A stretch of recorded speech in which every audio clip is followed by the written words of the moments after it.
Lesson 28. Patients and Doctors. First listen and then answer the following question. What are patients looking for when they visit the doctor? This is a skeptical age, but although our faith in many of the things in which our forefathers fervently believed has weakened, our confidence in the curative properties of the bottle of medicine remains the same as theirs. This modern faith in medicines is proved by the fact that the annual drug bill of the health services is mounting to astronomical figures and shows no signs at present of ceasing to rise.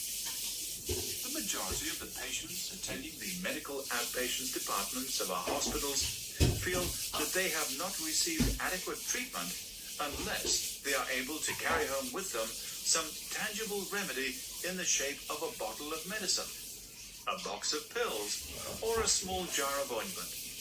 And the doctor in charge of the department is only too ready to provide them with these requirements.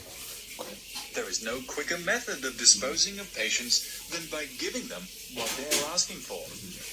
And since most medical men in the health services are overworked and have little time for offering time-consuming and little appreciated advice on such subjects as diet, right living, and the need for abandoning bad habits, etc., the bottle, the box, and the jar are almost always granted them.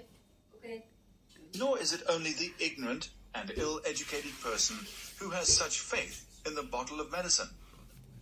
It is recounted of Thomas Carlyle that when he heard of the illness of his friend, Henry Taylor, he went off immediately to visit him, carrying with him in his pocket what remained of a bottle of medicine formerly prescribed for an indisposition of Mrs. Carlyle's.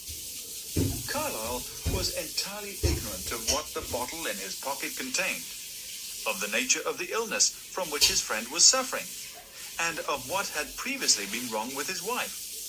But a medicine that had worked so well in one form of illness would surely be of equal benefit in another.